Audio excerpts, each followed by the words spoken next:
I know. A guy that looks like me talking about the Horde. But let's lower the pitchforks. It's getting a bit too blue around here.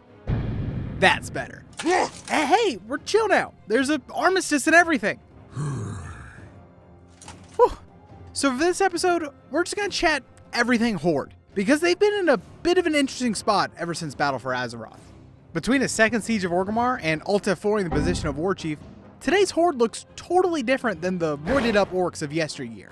And through all these changes, I think we might have lost a bit of that characteristic edge that makes the Horde so appealing to the masses. But before we dig into that, let's review some of the history of the Horde and try to figure out what that core appeal even is.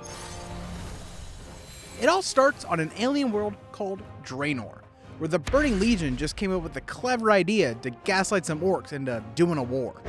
You're my wife? For real, though?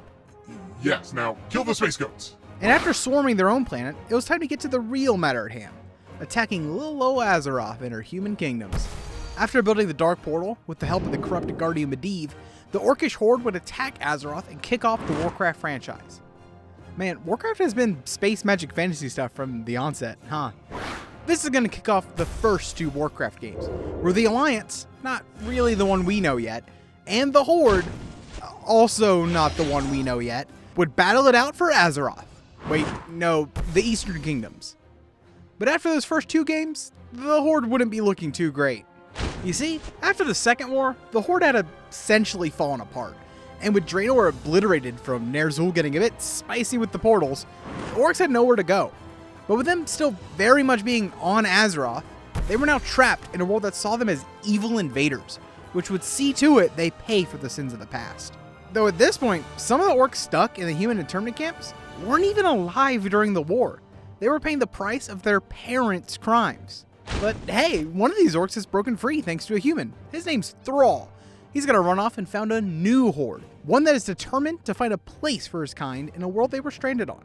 Along the way, he's gonna befriend the Trolls and the Tarn, marking the start of the modern-day Horde. This is the core of the foundation of the Horde. They're a coalition of disparate tribes trying to carve out a peaceful existence for their people in a world dominated by the Alliance. From orcs to blood elves, every member of the Horde has been wronged by the Alliance. Well, except Darn. Those guys are just so chill, no one has a problem with them. They're just here because they like the vibe. As put so well by Lor'themar after the Purge of Dalaran, the Horde exists because of the Alliance. Through thick and thin, the Horde sticks together. Because without the mutual aid of its members, they know the Alliance would pick them apart whenever they became an inconvenience. Now, you might say the Horde has nothing to worry about. The Alliance are good guys. If anything, the Horde are the villains. And honestly, I get it. Another core part of the Horde, whether we recognize it or not, is that they appear quite villainous on a surface level. Between being the red side of red versus blue, the spiky buildings, and the monstrous members, any new player to the game is going to assume that this is the evil faction, before they know anything else about the lore. But this surface level reading of the Horde is also a core part of their identity. Getting to overcome your initial impressions of the Horde as a player and come to understand them for what they really are is a large part of what makes the earliest lore so interesting. That's the twist of the first couple games. And man, does that twist always work wonders. Shoot, just look at Halo. It makes you like the aliens in the second game, and that leveled up the storytelling tenfold. But there's another side of this coin. Because this initial impression of the Horde continues to impact how characters and players view them. If you made a list of all the bad that the Horde Alliance has done, you'd find it's actually pretty easy to make a one-to-one list. I have to imagine Blizzard has done this on purpose over the years. However, unless you're a die-hard Horde stan, you'd probably hold the impression that the Horde is the one doing the most bad. This is because the core conceit of the two factions colors how we view their present actions. The Alliance is the good guys, with a few bad apples that stain their pristine legacy, while the Horde are the ones who are starting off as the bad guys that need to redeem themselves. The Alliance can walk off war crimes. We don't question whether or not the Alliance should continue to exist. Sometimes they have people go off the handle, but come on, they're the Alliance. We can't blame the whole thing for what a few maniacs do. Meanwhile, those ruffians on the Horde, every time something bad happens, everyone starts to question if all this Horde stuff is a bad idea. Between Proudmoors and Hellscreams, both factions have their fair share of evils. But when one faction has been painted from the start as the ones needing to redeem themselves, the Horde is the one that looks like they're the ones lying about their good intentions. And this also means they spend a lot of screen time apologizing for stuff. To be fair, I think this puts their writing in between a rock and a hard place, because having this initial look of being the bad guys is a core tenet of the Horde. They just don't work as a faction unless that is part of their identity. So, how do we move forward with the Horde? Well, I think they need to close themselves off a bit. While this does run counter to some of the greater themes of the last few years, I think in order to maintain the Horde in a post-BFA Azeroth, they need to act a little more standoffish. What do I mean by this? Well, now that the factions are appeased, we see them cooperate from time to time, like during the recent Gilneas reclamation. During this questline, we see Callie and Lillian, along with the player character of their Horde, help the Gilneans retake the city. While there's another conversation to be had about how Gilnean players weren't happy to retake the city from Deus Ex Crusade, or how WoW's narrative has to suffer from playable content needing to be available to both factions, we're just going to focus today on how Horde players felt during this questline. And from what I've gathered, the average Horde fan isn't pleased. I believe that when your entire identity is belonging to a faction of survival, going to help out your oppressors and apologize the entire time you do it can feel disempowering, which isn't the feeling you want if you picked Red Team at character select. So I think for future Horde stories, the Horde should still be pretty skeptical of the Alliance. And over the course of the next few years, while fighting mutual enemies, we can build a satisfying trust between the two factions. The most important factor is that this is done over time.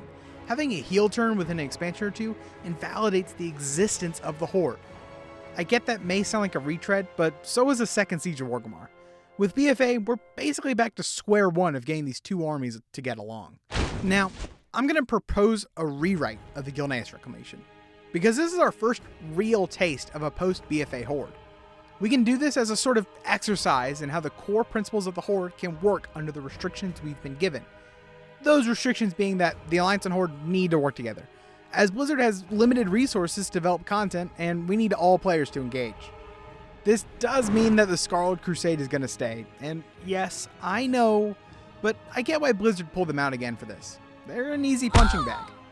But as the start of this rewrite, we're going to connect the Gilneas Reclamation to another recent questline, the Forsaken Heritage Quest.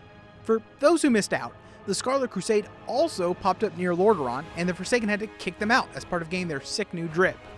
I think this gives us a good starting point to establish why the Horde is at Gilneas, and also more firmly establishes why the Scarlets are in Gilneas to begin with. We can imagine that the Scarlets have been in Gilneas for some time, knowing that the Forsaken had pulled out and it took until recently for Gen to decide to go back. With them staging an attack on Lordaeron, perhaps Gilneas is their new stronghold of power that they have launched that assault from. After defending Lordaeron, the Horde Forsaken could have continued to push them back, all the way to their nest.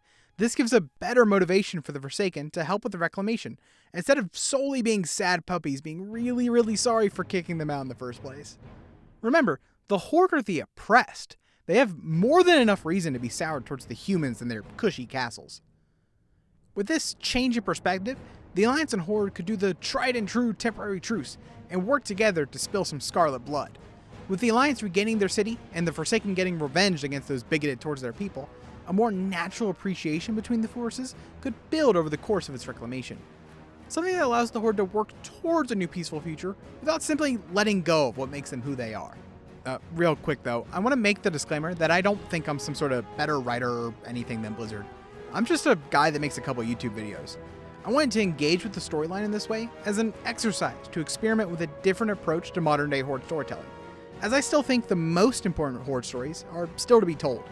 While the overall community likes to attack Blizzard's writing, I think it's important to recognize that between development pipelines and the myriad of other things that happen in the corporate world, there's a lot that can get left between the lines, and hindsight is always 20/20.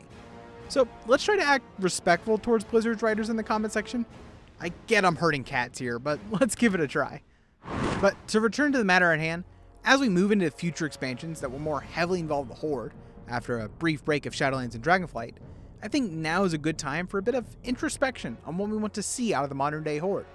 It's important that we don't sand them down into just a red alliance, and make sure we hold on to that grit and determination to eke out a future that makes them so appealing. I want to hear from you all in the comments. What draws you to the Horde? Is it the aesthetic? Do you relate to their themes? Or perhaps you want to revel in being seen as a bad guy? Let me know! I hope this video can spark discussion on where we want to see Azeroth's most complex faction go.